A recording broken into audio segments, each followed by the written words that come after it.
제가 살아가면서 이렇게 마음이 좀 답답해지고 또 어려울 때가 있죠. 눈앞에 길이 잘 보이지 않을 때, 또 무언가 아주 크고 거대한 벽이 나를 가로막고 있는 것 같을 때, 그때 이제 그 답답함을 잘 해소할 수 있는 것, 말하자면 그 위기를 잘 해결할 수 있는 능력이, 위기 대처 능력이 우리의 삶 가운데 우리의 삶의 어떤 능력을 좌우하는데 굉장히 중요합니다.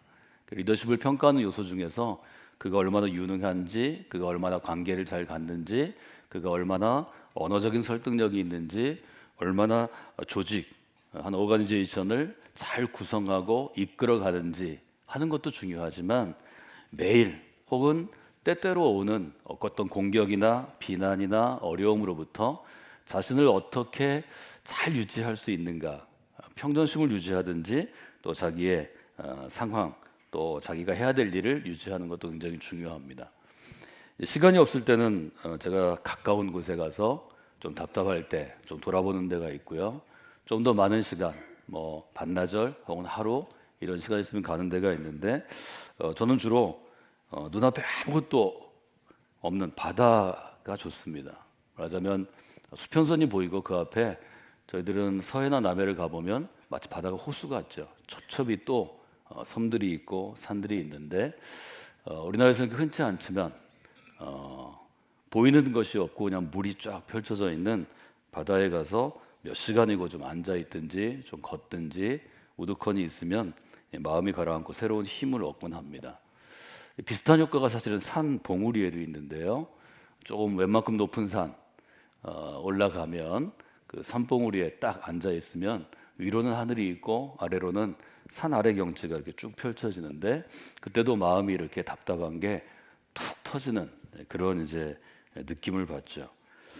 이번 주간은 제가 이제 마음이 답답한 시간들이 계속 매일 이어지고, 또 뭐 사람을 만나거나 회의를 하거나 얘기하다가 마음속에서 뭐 분노라든지 또 미움이라든지 또 아니면 아쉬움이라든지 뭐 이런 감정들이 자주 솟구쳐서, 이럴 때 좀 이곳에 가서 좀 차를 몰고 이렇게 드라이브를 몇 시간 했으면 좋겠다, 하루 종일 좀 차를 몰고 갔으면 좋겠다 하는 곳이 있습니다. 제가 이제 키웨스트라는 데를 좀 소개해 드리려고 그러는데요. 키웨스트라는 곳을 제가 처음 안 것은 1984년 제가 대학교 3학년 때 딱 이즈음이었습니다. 3월 지금 둘째 주 맞이하는데요. 한 주는 봄학기 개강을 하면 수강 신청을 정정하는 기간이 한 7, 8일 정도 있었고요. 둘째 주부터 되게 수업을 하던 게 제가 다니던 대학교의 일종의 관례였습니다. 저희가 수강 신청을 이제 친구들하고 정정해서 새로운 과목을 듣게 되었는데, 그 과목을 강의하는 분이 미국에 오랫동안 유학했었고 또 미국 대학의 교수로 강의하던 분이 저희 학교에 이제 오셔서 일정한 새로운 선생님에 대한 호기심을 가지고 미국 소설 강독이라는 시간을 갖게 되었습니다. 텍스트는, 그 시간의 교재는 함께 읽는 영어 소설이 해밍웨이의 노인과 바다였습니다. 해밍웨이는 노인과 바다로 잘 알려져 있고요. 우리나라는 아마 영화 때문에 그런데 누구를 위하여 종을 울리나, 하지만 남녀 주인공이 흑백 영화로서는 굉장한 고전이죠. 실제로 해밍웨이가 대중적인 인기를 얻은 것은 노인과 바다였습니다. 1955년, 52년에 라이프지라고 하는 그 당시 가장 인기 있는 잡지에 9호로에 실렸는데 무려 그 당시 500만 부가 판매됩니다. 지금으로 얘기하면 뭐 수천만 부가 판매된 것입니다. 해밍웨이는 그것으로 그 다음에 1953년에 가장 권위 있는 문학상 퓨리처 상을 수상하고, 그 다음에 뭐 우리나라의 권위 있는 문학상 1954년에 노벨 문학상을 수상합니다. 근데 이제 이 해밍웨이는 미국이 굉장히 어렵던 세계가 전쟁을 경험하던 시대에 전쟁의 상실감, 허무함, 인생의 덧없음을 노래한 잃어버린 세대가 있는데요. 잃어버린 세대를 잘 묘사한 세 사람의 작가가 있습니다. 윌리엄 퍼크너라는 작가가 있고 스콧 피츠제럴드라는 작가가 있는데, 우리나라의 영화로, 여러분 흑백 영화로 다 보신 것들입니다. 이 세 사람을 전공한 분이 K 교수님인데 귀국하셨습니다. 오랜 미국 생활 때문에 첫 주에 저희가 강의를 들을 때 한국말을 하시는데 영어를 듣는 듯한 착각을 들었습니다. 그러니까는 그분의 한국말을 잘 이해하는 게 쉽지 않았습니다. 그러니까 영어하고 한국말이 이제 상황이 바뀌면 굉장히 좀 이렇게 뭐랄까요? 제가 오늘 영어를 생각하다 보니까 영어 단어만 떠오르는데 이게 합쳐집니다. 합쳐져서 웅얼웅얼거려.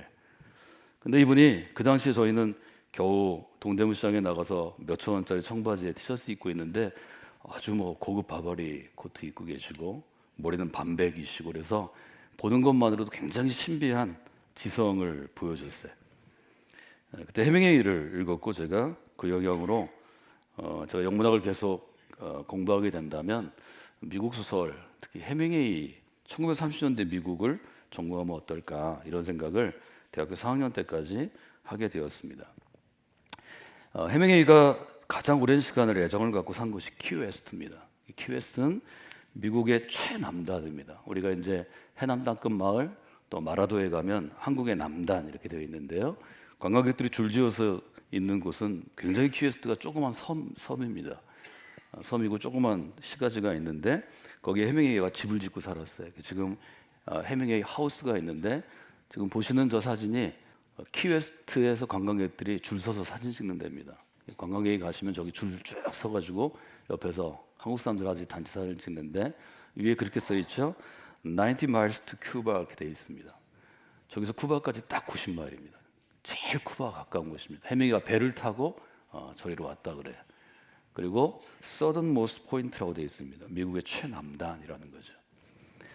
저희가 원래는 섬이었는데 이제 여러 뭐 해군 기지로도 쓰였다 그러고 군사적인 것 때문에 여러분 잘 아는 플로리다의 마이애미에서부터 길이 나 있습니다. 마이애미에서 3시간 정도는 가야 되는데요. 육지를 딱 떠나서 바다 위로 차를 몰고 쫙 끝까지 갈 수 있습니다. 그러니까 제가 바다를 가르고 같은 착각이 그대로 나는데요. 바다 색깔이 너무 아름답습니다. 가보고 싶으시죠? 가보고 싶으시죠? 여러분에게 가는 축복이 있기를 원합니다. 여러분 미국 가시면 남들 가는 데만 가시는데요. 미국뿐 아니라 전 세계에 한 번 가면 다 쉬우면 좋겠다 하는 곳들이 정말 여러 군데가 있습니다. 키웨스트는 하나님이 만드신 자연인데 미국 사람들이 저 긴 바다에 길을 놨습니다. 대부분 다리입니다. 다리가 쫙 이어지고 제가 이제 남해 한 달 전에 답답해서 여수하고 목포 쪽 가는데 거기도 지금 진도까지 계속 길을 놨죠. 근데 우리나라는 길을 놔도 호수를 건너는 기분이에요. 강을 건너는 기분인데 키웨스트는 바다를 내가 가르고 가는 기분이 쫙 들어갑니다. 키웨스트를 제가 해밍웨이 때문에 알았고 1984년에는 저런 사진이 없었어요. 지금 키웨스트를 검색하면 지금 여러분 예배 끝나고 가서 검색들을 하실 텐데 수천 장의 사진과 영상과 여행기가 있습니다. 좋은 세상 사시는 겁니다. 도서관을 제가 다 뒤졌는데요. 키웨스트에서 낡은 흑백 사진만 봤어요. 15년 후에 1999년 초여름에 제가 대학교 3학년이었다가 15년 후에 저는 미국에 유학 갈 때 쌌던 여기서 정말 저희 이제 둘째 낳고 40일 후에 제가 유학 갔는데 첫째 아이가 6살부터 저도 유학 7년에서 9년 예상하고 초등학교 졸업할 때까지 매년 이 아이가 입을 옷, 둘째가 이제 돌이 안 됐는데 입을 옷, 저희들이 생활할 것, 생활비를 줄이기 위해서 짐을 정말 바리바리 싸가지고 갔습니다. 가자마자 첫 학기 마칠 때 사순절 때인데요. 부활절 2주 앞두고 어려움이 있고 질병, 건강 이상이 와서 결국 저는 가을 학기 시작할 때 학교를 가지 못하고 다시 한국으로 돌아와야 됐습니다. 짐을 미국으로 다시 갈 걸 생각하고 짐을 제가 아는 목사님한테 좀 사정사정해서 조금 시골 쪽에 있는 교회 창고에 모든 짐을 다 싸놓고 왔습니다. 1년이 지났는데 제가 갈 수가 없는 상황이고 건강도 그렇고 또 상황도 그렇고 나이는 금방 40이 되고 그래서 1년이 좀 지난 다음에 미국 유학을 포기하고 한국에서 오랜 시간 준비했던 그 짐을 다 정리해야 됐습니다.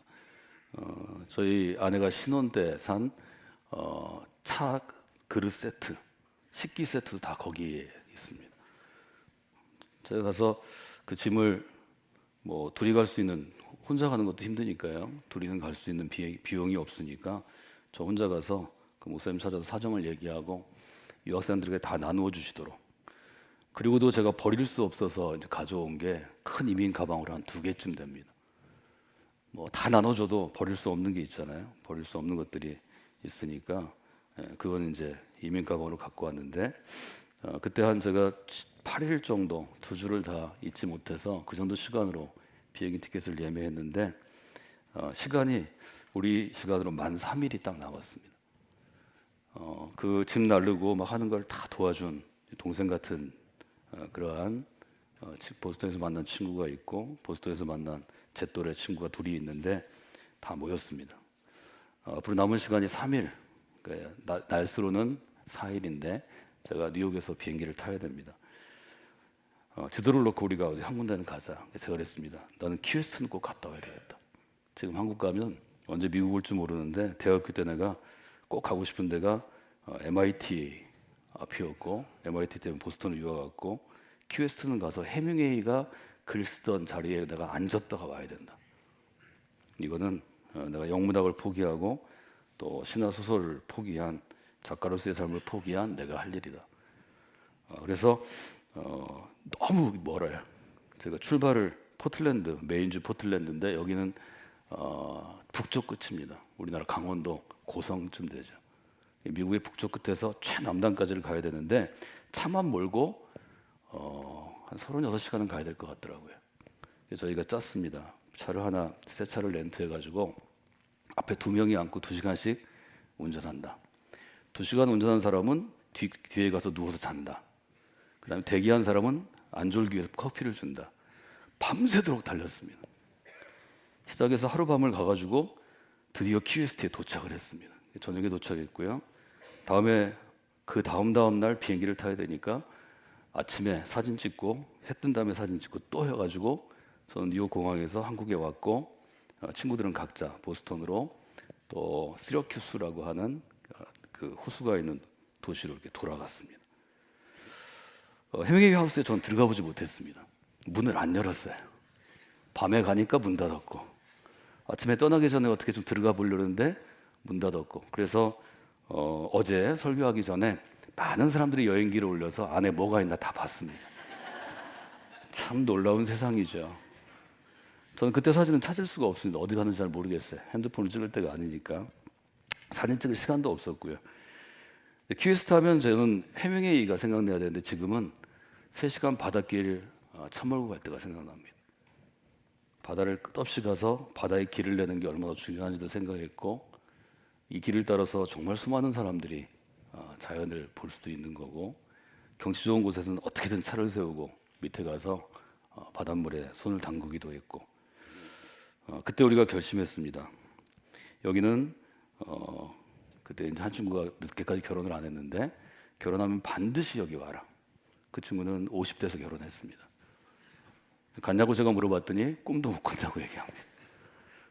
또 한 친구도 아직 결혼을 안 했는데 그 친구는 30대 후반에 했는데 아이 낳고 온다고 그랬는데 아직까지 못 간 걸로 알고 있습니다. 자, 설교 끝나고 한번 연락을 해봐야 될 것 같습니다. 뭐 지명 이런 걸 얘기하는 게 아니고요. 저는 그냥 바다에다가 인간의 길을 내고 여기를 차로 가는데 바다를 내가 이렇게 가르는 느낌, 그 느낌을 지난주에 아주 여러 번 좀 가봤으면 하는 생각이 있는데 1999년에 간 이후로 20년이 흘렀습니다. 제가 한번 거기에 더 가봤게요? 못 가봤게요? 네, 못 가봤습니다. 저희 가족 아무도 못 가봤습니다. 키웨스트 제가 잠깐 얘기를 했지만 해밍웨이 때문입니다. 해밍웨이 때문에 제가 나중에 성경을 해석하는데 굉장히 중요한 한 원칙을 갖게 되었습니다. 그 당시에 해밍웨이를 저희들이 함께 읽은 그 K 교수님이 여러 번 얘기를 하셨는데 이런 얘기를 하셨어요. 목소리도 작고 좀 웅얼거리는데 모든 번역은 오역이다라는 것입니다. 저는 이제 영문학을 했고 영문학과에 또 영어학에 대한 많은 강사들이 있는데 그 당시는 뭐 우리가 영어로 된 것들을 책으로 번역해야 되고 누군가 또 통역해야 되고 뭐 이런 세상 지금까지 이렇게 살고 있죠. 근데 이분이 저희랑 이제 얘기하다가 이분은 한국말이 모자라고 저희는 영어가 모자라니까 어떤 한 문장을 놓고 얘기하다가 어떤 때는 1시간 동안 어떻게 번역하면 좋을 줄 얘기했습니다. 책장은 안 넘어가고 별거 아닌 거를 오래 얘기하는 거예요. 저는 너무 지루했어요. 10년이 지나고 제가 신학, 특히 바울 신학을 공부하게 됐고 전공하게 됐습니다.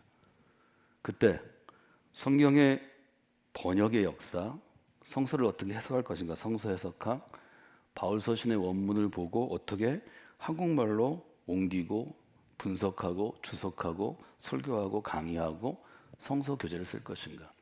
이것들이 이제 제가 20대 후반부터 15년 넘게 한 일인데요. 그걸 할 때 이 뜻을 알았습니다. 다른 나라 말로 쓰여진 모든 것은 우리나라 말로 그 언어를 능숙한 사람이든 아니면 직업으로 하든 번역을 해줍니다. 근데 그 번역은 전부 오역입니다. 원래의 문장과 원래의 언어, 작가나 어떤 글 쓴 사람이 라이터가 쓴 그 글을 제대로 번역할 수 있는 방법은 없습니다. 잘 번역된 책들이 대부분 50% 정도 그 뜻을 전달하면 잘하는 것입니다. 단어 하나, 문장, 또 상황, 이게 절대로 쉽지 않습니다. 모든 번역은 오역이다라는 말을 제가 여러분에게 해드리는 이유가 있습니다. 그 당시에 이제 번역이란 말을 저희는 translation이라는 단어를 썼습니다. translation은 예를 들면 영어를 한국어로 번역하는 것입니다. 또 한국어를 영어로 번역하는 것입니다. 오역은 잘못 번역된 것이기 때문에 miss라는 말을 써서 mistranslation이라고 씁니다. 제가 이제 신학을 공부하는 사람이 되고 또 설교자로서의 목회자가 되면서 이 트랜스레이션보다 저희는 어떤 말을 쓰냐면 interpretation이란 말을 쓰고 있고요. 금요일에 이틀 전에 성서대학을 개강했는데 성서대학의 두 가지 원칙이, 첫째는 stick to the text입니다. 성경을 붙잡고 씨름하는 것입니다. 또 하나는 new interpretation입니다.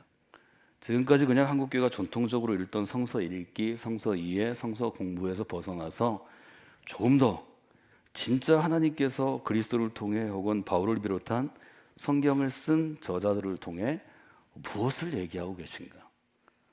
뭘 좀 얘기하시려고 그러나? 우리한테 뭘 좀 알려주시려고 그러나? 이것들을 잡아내는 시도를 뉴 인터프리테이션이라는 성서 해석 잡지의 이름을 제가 알려드렸습니다. 제가 이제 매주 설교하고요, 매일 또 성경을 읽고 가르치고 또 집회하는 시간들이 있으니까 성경을 붙잡고 씨름하면서 설교의 형태든 또 강의의 형태든 또 집회의 형태든 아니면 소그룹의 형태든 저는 번역과 오역 사이에서 있습니다. 사실 저희가 얘기하는 모든 것들은 히브리 원문과 헬라 원문으로 쓰여 있는데 이것을 고대 언어를 현대 언어로 또 다른 언어, 우리가 쓰지 않는 랭귀지를 현대 한국어로 바꾸는데 오역이 많습니다. 그 안에서도 우리는 최대한 뜻을 찾아내려고 이제 노력하죠. 그 뜻을 찾아내는 세 가지 기준으로 저는 여러분에게 세 가지를 말씀드렸습니다. 첫째는 in Christ. 우리에게 주어진 성경은 그리스도를 잘 이해하기 위해서 주어진 책이니까 그리스도 안에서. in canon. 우리에게 주어진 성경은 우리는 프로테스탄트 종교 개혁의 후예들이기 때문에 구약, 신약, 66권 안에서. 캐톨릭은 외경을 포함합니다. 외경도 캐논으로 보기 때문에 우리는 구약과 신약 안에서. 또 하나 인추어치, 우리는 교회 안에서 그리스도를 만나고 그리스도의 사람이 되고 그리스도의 사람으로 살려고 노력하니까 교회 안에서, 교회 공동체 안에서, 즉 믿음의 공동체 안에서 이 일을 하려고 노력하는 거죠. 제가 하는 이제 설교나 강의나 아니면 다른 형태의 모든 일종의 교훈들 가르치는데 쓰이는 것들은 제가 이 원칙을 지켜서 하려고 노력합니다. 오늘 제가 여러분하고 나누어 드릴 번역과 오역 사이에 있는 단어는 헬라어 둘로스라는 단어입니다. 제가 설교할 때 영어는 여러분들에게 그 한국말로 번역하기 어려운 것들은 쓰지만 헬라어와 히브리어는 대부분 인용하지 않습니다. 인용하지 않는 이유는 여러 가지가 있는데요. 이 단어는 이제 설명하기 위해서 제가 인용합니다. 둘로스란 말을 모르셔도 좋은데요. 둘로스는 우리나라 성경에 뭘로 번역되어 있는가 하면 종으로 번역되어 있습니다. 여러 사람이 이제 성경을 번역하는 사람들이 머슴으로 번역하자 이런 사람도 있었고요. 그 다음에 노예로 번역하자 이런 사람도 있었습니다. 특정한 성경은 노예로도 번역되어 있는데 일단 우리는 영어 성경, 영어가 어떻게 번역됐는가 킹 제임스 버전이나 RSV 이 영향을 둘 중에 하나는 받기 때문에 영어 버전은 이 둘로스라는 단어를 이렇게 번역합니다. servant라는 단어가 하나 있고요, slave라는 단어가 하나 있습니다. 이 둘로스라는 단어는 바울이 그리스도와 그리스도를 따르는 믿는 사람들의 관계를 규정할 때 가장 심혈을 기울여서 선택한 단어입니다. 둘로스는 예를 들면 그 당시 노예들을 의미하는 것이었습니다. 우리 한국의 역사에서 노예, 머슴이 아니고요, 상놈이라고 부르는 하급인, 하급 계층이 아니고요, 로마 제국의 노예입니다. 로마 제국의 노예가 어떤 사람들이었고 주인에게는 어떤 취급을 받았고 그들은 어떤 생각을 가지고 살았는가를 이해하는 게 바울이 이 단어를 딱 끄집어내서 나는 그리스도의 둘로스입니다. 그리스도의 종된 나 바울은 서신서가 다 이렇게 시작하죠. 바울이 자기 정체성을 얘기할 때 두 가지 단어를 썼는데요. 하나는 그리스도의 둘로스된 나 바울은, 영어 성경들은 서번트로, 또 한국 성경은 종으로 번역했고요. 또 하나는 바울은 자기를 사도라고 했습니다. 어퍼스톨로스, 영어로 어퍼슬이라고 되어 있죠. 사도라고 번역했습니다. 사도는 누군가 권위 있는 사람이 보낸 사람입니다. 그러니까 왕이 내 말을 전하기 위해서 보낸 말을 전하는 사람, 친서를 가진 사람, 지금은 대사들이 그런 일을 합니다. 그 대사로 번역하는데 엠베서더하고는 완전히 다릅니다. 사도는 왕이 특별한 목적을 가지고 왕과 같은 권위 있는 사람이 보내는데 왕의 권한을 갖고 있습니다. 이게 굉장히 중요하고요. 거기서 지금의 소위 말해서 대사 제도가 생겼죠. 둘로스란 말로 돌아가 보면 둘로스를 서번트로 번역한 것이 영어 성경이 번역되던 16세기, 17세기에 확정이 돼서 대부분의 영어 성경이 서번트로 번역합니다. 근데 이 서번트는 둘로스가 가진 언어의 뜻을 잘 전하지 못한다는 거죠. 이게 이제 바울 신학을 공부한 학자들의 의견인데요. 여러분이 이제 쉽게 볼 수 있는 책은 보편적으로 평신도들이 볼 수 있는 신앙사전 중에 2012년에 한국에서 번역된, 한국에 잘 알려진 미국 목사님 중에 존 맥카터가 있는데, 존 맥카터 목사님 이걸 주제로 설교하고 책으로 나왔습니다. 저희 교회에서 이제 제자훈련을 받으신 분들이 2011년까지는 이 책이 나오지 않았기 때문에 필독도서에 없었고요. 2013년에 받으신 분들은 이걸 필독도서에 제가 추가했습니다. 존 맥카터 목사님의 주장은 뭐 지금 제가 얘기하는 거죠. 우리가 그리스도인입니다. 바울이 왜 나는 그리스도의 둘로스입니다 라고 얘기했나를 잘 이해하려면 나는 그리스도의 서번트라고 번역하지 말고 나는 그리스도의 슬레이브라고 번역해야 맞는다 하는 주장을 좀 쉽게 풀어 쓴 것입니다. 이것은 이분의 독창적인 주장이 아니고 바울을 연구하는 학자들의 공통된 일종의 지적이라고 볼 수 있습니다. 우리가 이렇게 얘기할 수 있죠. 그리스도의 종인 바울은 하나님께로 나아가기 위해서 여러분에게 이 편지를 씁니다. 또 하나 단어가 있죠. 이제 한국말로 하면 정확하지는 않지만 그리스도의 노예인 바울은 여러분에게 믿음의 소식을 전합니다. 앞으로 읽으실 때 여러분들이 이 부분을 노예로 바꾸어 읽으시면 좋을 것 같고요. 영어 표현이 조금 여러분들이 익숙하실 수 있는 분들은 그리스도의 슬레이브로 바꾸시면 좋을 것 같습니다. 종과 노예가 다르기 때문에 이 점을 이제 그 책은 지적하고 있고, 사실은 바울을 연구하는 사람들은 다 그리스도의 들로스를 노예로 번역합니다. 그 이유가 있다는 거죠. 간단하게 얘기하면 이런 건데요. 그리스도의 종이다 이렇게 얘기하면 종은 어떤 사람인가 하면 그 사람이 시키는 일을 합니다. 근데 시키는 일을 하고 뭘 하냐면 그 대가를 받습니다. 우리나라에도 이제 종이 있죠. 우리 옛날에 머슴이라고 그랬는데요. 뭐 사라진 지 얼마 되지 않습니다. 그 용어 자체가. 머슴은 자기가 경작할 농지, 논이었기 때문에 그 마을의 부잣집, 땅 많이 가진 집에 가서 일을 해줍니다. 일해준 대신에 거기서 밥을 먹기도 하고 출퇴근하기도 하고 잠을 자기도 하는데요. 1년 동안 일해주면 예를 들면 쌀을 10가마 준다. 쌀을 20가마 준다. 이게 세경입니다. 이게 이제 우리나라식의 일종의 머슴이죠. 노예는 어떤 것인가 하면 지난 수요일에 저희가 성회 수요를 할 때 이제 작년에 저희가 사순절 고난 주간에 쓴 것을 재로 만들어서 십자가를 그려드리는데 이것은 일종의 흔적입니다.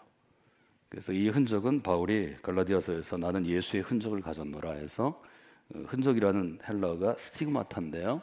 스티그마라는 뭐 책 제목도 있고 저희가 쓰는 헬라어 중에 하나입니다. 흔적은 뭘 말하냐면 옛날에 말이나 또 소와 같은 좀 큰 방목해야 하는 짐승을 기르는 주인이 목장 주인이 섞여 있으니까 여러 가정 뭐 A라는 사람, B라는 사람, C라는 사람이 섞여 있으니까 이 짐승들을 우리의 것이라고 구분하기 위해서 뭘 찍었냐면 낙인을 찍었습니다. 연탄집게처럼 쇠를 달구어서 뭐 예를 들어서 성광교회 소유다 그러면 거기다가 성광 이렇게 쓰겠죠. 써서 딱 찍으면 이 낙인은 흉터가 되기 때문에 지워지지 않습니다. 그게 스티그마입니다. 어떻게 색이든지 불 도장을 찍든지 지워지지 않는 표식을 갖게 됐다는 거죠. 그게 이제 스티그마입니다. 그러니까 한번 노예가 되면 이 흔적은 지워지지 않습니다. 이 피부를 벗겨내기 전에는 신체를 훼손하기 전에는 죽을 때까지 가는 것입니다. 종은 그렇지 않습니다. 이게 종과 노예의 다른 점이라는 거죠. 그러니까 바울이 그리스도의 사람들에게 세례를 주고 이제부터 당신은 그리스도입니다. 세례받은 사람이 얘기하죠. 저는 지금부터 그리스도인입니다. 이렇게 얘기하면 완전히 내가 달라진다는 거죠. 신분이 달라진다는 거죠. 서번트란 단어하고 슬레이브란 단어를 나누어서 몇 가지 점에서 오늘 전 네 가지 점에서 차이가 있는 거를 잠깐 여러분에게 말씀드리고 오늘 우리의 고백 나는 그리스도입니다를 한 번 더 마무리해드리려고 하는데요. 첫 번째는 바울은 그리스도와 바울과의 관계를 보면서 이 관계를 설명하려는 아주 특별한 열정을 가지고 그는 탁월한 철학자였고 탁월한 일종의 지성인이었기 때문에 둘로스란 단어를 딱 가져옵니다. 그것은 그리스도와 자신과의 관계 때문입니다. 서번트가 되면 종이 되면 이 종은 주인에게 고용되어진 존재입니다. 고용했다는 것은 뭘 얘기하냐면 노동의 대가를 주고 계약을 체결하는 것입니다. 저희는 근로계약서를 씁니다. 이제 한국에 연봉제가 도입된 다음에 국가기관에 맨 처음 도입이 돼서 제가 아마 근로계약서를 1987년인가 88년 카이스트에서 연구원으로 있을 때 썼습니다. 계약을 안 하고 그냥 매년 은퇴할 때까지 있는다고 생각한 연구소에서 근로계약서, 임용계약서 같이 매년 쓰는 것은 굉장한 어려움이 있었습니다. 저희가 사인하라고 올라와서 행정실에 가 사인하면서 야, 내년 이맘때가 되면 우리 나가라면 나가야 되는 거야? 뭐 얘기를 하면 행정실이 그렇게 아니 매년 그냥 사인만 하지 꼭 그런 건 아니라고. 그게 이제 지금은 연봉제가 되고 지금 우리 사회에 미국 시스템이 일종의 적용되는 그런 해가 됐죠. 종은 계약 기간이 있고 계약 조건이 있습니다. 그러니까 주인이 종이 그만큼 일하면 그만큼 약속된 것을 줘야 합니다. 그래서 이 관계는 깨지는 것입니다. 이게 고용되어진 존재입니다. 소유가 됐다는 건 뭘 얘기하냐면 소유가 된 딱 그 시점, 낙인이 찍히는 시점, 세례를 받는 그 시점부터는 그냥 소유입니다. 주인이 소유하고 그 다음에 노예의 권리는 없어집니다. 노예는 주인 마음대로 뭐든지 해야 되는 겁니다. 이게 이제 고용된 존재하고 소유된 존재가 다르고요. 간단하게 지금 우리에게 적용한다면 여러분들이 그리스도인이 되고 지금 성광교회 소속이 돼서 신앙생활을 하시는데 그리스도와의 관계를 내가 선택할 수 있는가, 내가 결정할 수 있는가, 아니면 이것은 주님의 결정에 따라야 하는가, 이 분명한 애티튜드, 자세를 얘기합니다. 많은 사람들이 이제 신앙생활하면서 결정권을 여러분이 쥐고 있습니다. 내가 좀 좋으면 그리스도와의 관계도 좋게 유지할 수 있고 삐치면 마음이 안 좋으면 내가 싫으면 그리스도로도 멀어질 수 있다고 생각합니다. 서번트는 그렇게 할 수 있습니다. 종은 그렇게 할 수 있습니다. 슬레이브가 되시면 그렇게 할 수 없습니다. 여러분이 마음이 좋든 좋지 않든 그리스도께서는 나의 주인이십니다. 뭐 상황이 어떻든 그리스도께서는 나의 주인이십니다. 저는 우리 교회 많은 분들이 또 현대 교회 정말 많은 분들이 절반이 아니고요. 저는 90% 이상이 이 문제에 있어서 잘 모르고 있다고 생각합니다. 아니면 착각하고 있다고 생각합니다. 결정을 안 내리고 있다고 생각합니다. 이 결정을 안 내리면 그리스도인으로 살아가는 것이 사실은 많이 불안하고요. 제대로 살 수 없습니다. 어떤 경우가 생기냐면 두 번째 이런 경우죠. 만남과 떠남이 있습니다. 사람은 만나고 떠나는 거죠. 서번트 종이 되면 자기가 원하는 조건이 아니면 계약 조건이 깨어지면 즉 파기되면 원할 때 관계를 정리하고 주인을 떠납니다. 관계를 떠나는 거예요. 이건 지금 요즘 남녀관계 결혼도 그렇죠. 결혼의 계약 조건을 가지고 뭐 1부터 10까지 쓰라고 변호사가 조언하죠. 이 중에 하나라도 이게 파기되면 깨지면 관계도 깨지는 거예요. 서번트는 종이 원할 때 사실은 떠날 수 있습니다. 내가 결정할 수 있습니다. 노예는 원할 때든 원하지 않든 주인을 떠날 수 없습니다. 이게 굉장히 큰 차이죠. 신앙생활 때 여러분들이 그런 분들이 있는데요. 지금 내가 별로 컨디션이 안 좋으니까 나중에 봅시다. 나 컨디션이 안 좋으니까 내 마음이 안 좋으니까 지금은 내 신앙생활을 할 수 없습니다. 여러분 중에 많은 분들이 그런 생각을 갖고 있습니다. 제가 여러분에게 좀 도전해 드리는 것은 그리스도인으로 하나님이 여러분을 선택하시고 여러분이 세례를 받고 그리스도인이 되었다고 퍼스트 콜링에 분명하게 예스하셨으면 그리스도의 스티그마가 여러분의 몸과 영혼과 마음에 새겨집니다. 그때부터는 내가 원튼 원하지 않든 그리스도를 떠날 수 없습니다. 그리스도께서 여러분을 놓아주시지 않습니다. 그리스도께서 여러분을 포기하지 않습니다. 내가 결정할 문제가 아닙니다. 그것이 바로 예수 그리스도의 주인 되심, 주 되심, 로드십에 대한 정의입니다. 현대 그리스도인들은 어떻게 하고 있나요? 결정을 누가 갖나요? 저는 여러분이 갖고 있다고 생각합니다. 내가 유익할 때, 내가 원할 때는 여러분이 그리스도의 관계를 유지하고 내게 불리하거나 유리하지 않거나 내 마음에 안 들거나 하여튼 뭔가 불편하면 관계를 여러분이 끊습니다. 아주 분명하게 바울은 그것은 그리스도인과 그리스도의 관계가 아니라고 도전하는 것입니다. 여러분 이 사순절에 이 문제를 깊이 있게 생각하는 분들이 되시면 좋겠습니다. 세 번째는 보상, 즉 대가에 대한 문제입니다. 서번트는 주인이 일한 만큼 보상해야 한다고 생각하기 때문에 내가 일한 만큼 주인이 보상하지 않으면 불평합니다. 그 다음에 항의합니다. 그 다음에 고소합니다. 받아내야 되니까요. 슬레이브는 내가 어떤 일을 했든지 주인이 나한테 대가를 줄 책임이 없는 것을 인정합니다. 말하자면 서번트 입장에서는, 종의 입장에서는 내가 주인을 기쁘게 하는 게 아니라 주인이 기뻐해야 합니다. 내가 이렇게 일 잘한 걸 주인이 기뻐해야 됩니다. 나를 격려해 줘야 합니다. 나에게 뭘 줘야 합니다. 슬레이브의 입장에서는 내가 주인을 기쁘게 해야 합니다. 주인이 기뻐야 나한테도 먹을 것도 좋아지고 로마 제국의 노예들이요 잠자리도 좋아지고 자유도 줍니다. 너무 잘한 노예에게는 로마의 주인이 죽을 때 이 사람에게는 자유를 줘라. 이렇게 해서 그 사람을 자유인으로 만들어줬죠. 이것이 서번트와 슬레이브의 차이점입니다. 지금 우리에게 현재의 교인들에게 우리가 적용하자면 신앙생활하는 대가로 나는 그리스도에게 무엇을 기대하는가? 이 질문도 사순절 여러분들이 조금 적어 놓으시고 반드시 답을 쓰셔야 합니다. 현대의 교회는 그리스도인들에게 그리스도의 둘로스, 그리스도의 노예, 그리스도의 슬레이브가 되는 관계를 분명하게 전하고 가르치지 않습니다. 싫어하기 때문입니다. 저도 싫습니다. 노예라는 것이 얼마나 부정적인 이미지를 갖고 있습니까? 바울이 왜 이 단어를 선택했는지 좀 원망스러울 때도 있습니다. 그럼에도 불구하고 현재 교인들의 상태를 보면 이것은 적절한 은유가 될 수 있습니다. 현재 교회가 교인들에게 약속하는 것은 제가 어느 교회 집회를 가거나 어느 집회 특강을 하러 가거나 뭐 이렇게 갈 때 보는데요. 예수 믿으면 좋은 일이 많이 생깁니다. 뭐 이런 거 많이 써 있습니다. 요즘에 세상이 원하는 성공과 건강과 부유함과 번영과 행복을 주인이신 그리스도께서 반드시 교인에게 줘야 한다고 생각하고 그렇게 설교하는 목회자들이 많고 설교자들이 많고 그렇게 가르치는 교회들이 많습니다. 바울의 입장에서 보면 이것은 복음이 아닙니다. 개인의 야망, 나의 성취, 개인의 성취, 나의 만족, 나의 성공을 이루어가는 것은 그들만의 신앙이지 예를 들면 무슨 교회가 그런다 그러면 A 교회의 신앙이지 그리스도의 신앙이 아닙니다. 저는 이 점이 현대 교인 중에 90% 이상이 고민할 거라고 생각합니다. 저도 이런 고민이 20대에 아주 많았고요. 그것이 제가 목회자로, 목사님으로 살아가는 생활에 큰 걸림돌이 되었습니다.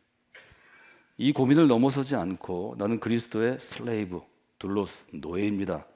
이걸 정리하지 않으면 평생도록 똑같은 일 때문에 여러분들이 계속 할 때가 합니다. 계속 넘어집니다. 계속 시험에 듭니다. 계속 상처받습니다. 상처를 줍니다. 시험을 줍니다. 저도 신앙생활을 30년 이상 했다면 저는 이 문제를 넘어서는 여러분이 되기를 주님의 이름으로 도전합니다. 저에게 오셔서 이 질문에 대한 명확한 답변을 하시는 분들이 되시기를 원합니다.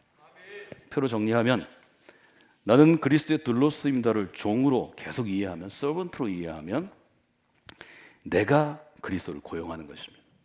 내가 원할 때 그리스도의 관계를 정리할 수 있는 것입니다. 내가 원할 때 그리스도께서 내가 원하는 것을 주어야 내가 만족합니다. 이것은 계약입니다.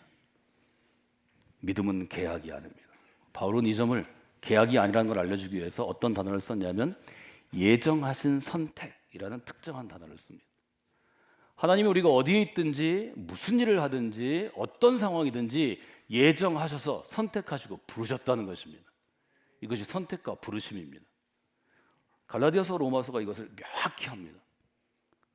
하나님이 선택해서 우리가 그리스도인이 됐다는 것입니다. 그리스도께서 나를 부르셔서 내가 그리스도인이 됐다는 것이 아닙니다.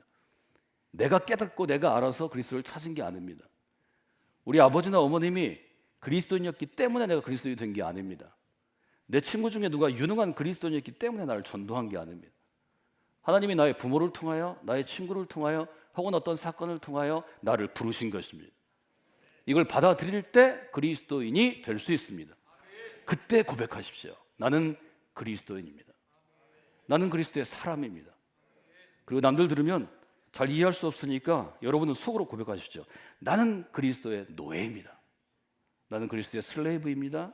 나는 그리스도의 둘로스입니다.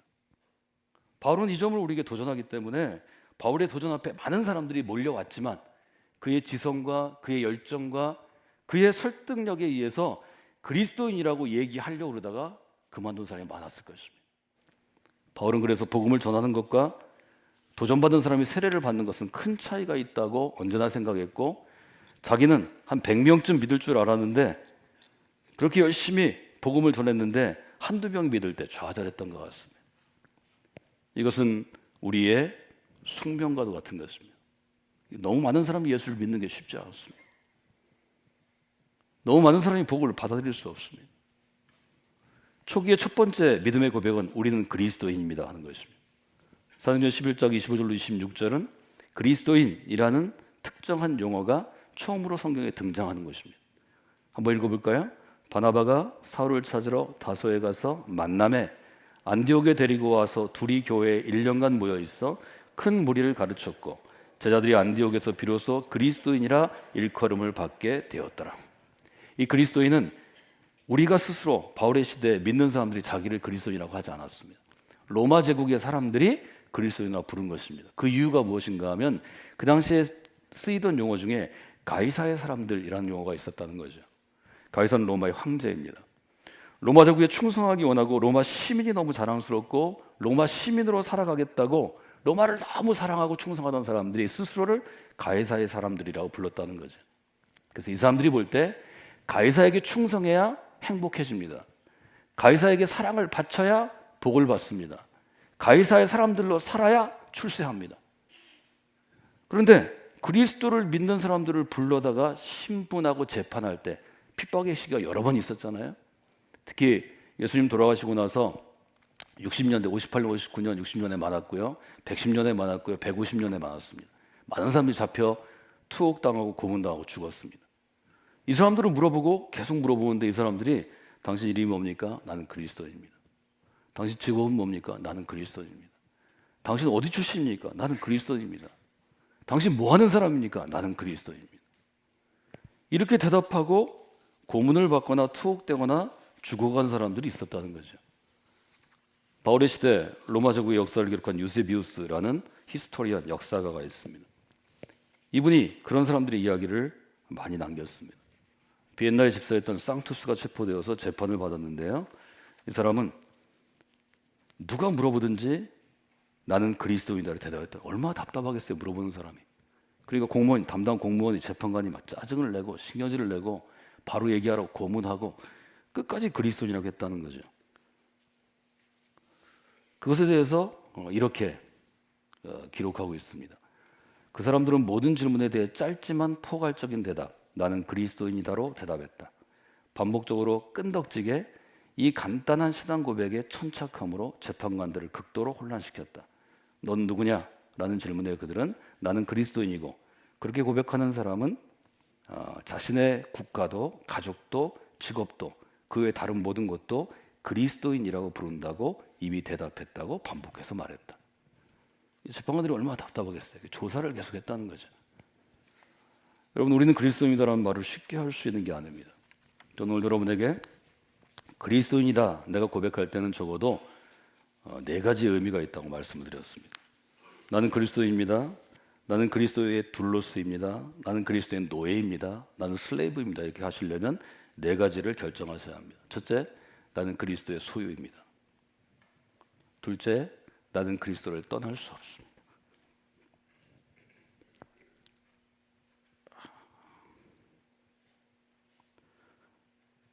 세 번째는 내가 그리스도로 살아가면서 내가 살아가는 모든 것은 그리스도께서 주시는 대로입니다.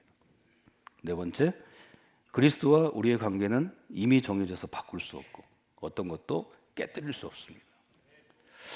이 네 가지가 바울의 서신에서 우리가 찾아낼 수 있는 그리스도인의 아이덴티티, 정체성입니다. 이것은 훼손할 수 없는 것입니다.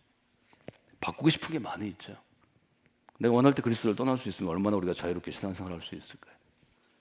내가 원할 때 내가 하고 싶은 대로 할 수 있으면 신앙생활도 엔조이하고 내 인생도 엔조이하고 교회에서도 성공하고 세상 나가도 성공하고 다 할 수 있죠. 그런데 바울은 이것을 깨뜨리는 사람은 그리스도인이 아니다 라고 정의했습니다. 여러분, 그것은 누구도 바꿀 수 없습니다. 20세기를 뒤흔든 위대한 전도자처럼 수백만 명에게 복음을 전하고 그가 그리스도인이 됐다고 해서 그가 바울의 신앙의 원칙은 훼손할 수 없습니다. 훼손한 순간 그는 이단이 되는 것입니다. 내가 그리스도로서 굉장한 능력을 행했다고 해서 이것을 훼손할 수 없습니다. 이것은 하나님이 정하신 것입니다. 우리가 구약을 얘기하는데 구약의 토라 첫 5권, 우리가 모세의 오경이라고 부르는 5권의 원칙은 딱 하나입니다. 하나님이 정하신 것은 어떤 사람도 어떤 권위도 바꿀 수 없다는 것입니다. 그것을 지켜야 하나님의 백성이 된다는 것입니다. 예수 그리스도께서 정하신 것은 누구도 바꿀 수 없습니다. 그래서 우리가 해야 될 일이 아닙니다. 우리는 그 정하신 것을 믿고 따르고 지키고 고백하고 전하는 사람입니다. 그것이 그리스도의 정의입니다. 여러분, 사순절에 내가 이 원칙을 지금 얼마만큼 받아들이고 있고 어떤 점을 내가 지금 거부하고 있고 내가 어떤 점 때문에 온전한 그리스도를 섰는데 방해를 받고 있구나. 그 거침돌과 방해물을 먼저 인식하셔야 합니다. 알아야 합니다. 그 방해물과 거침돌을 빼어내십시오. 그럼 매일 새벽마다 또 우리가 함께 모이는 정규적인 공공의 예배마다 여러분 스스로 하나님 앞에 무릎 꿇는 개인 묵상의 시간마다 그 방해물을 놓고 그것을 그리스도의 십자가 앞에 놓고 하나님 이것을 제거해달라고 요청하십시오. 하나님께서 그 기도 가운데 응답하시는 사순절이 되기를 원합니다. 저희가 7번의 시간으로 이 초기 믿음의 고백들을 나눌 텐데 이 사순절을 통하여 이 고백, 나는 그리스도입니다 라는 고백을 첫 번째 알아가는 시간이 되시기를 원합니다. 두 번째, 삶으로 경험하는 시간이 되시기를 원합니다. 하나님께 이 사순절 우리 모두와 여러분 모두와 또 성관계 믿음의 공동체와 함께 하시게 될 것입니다.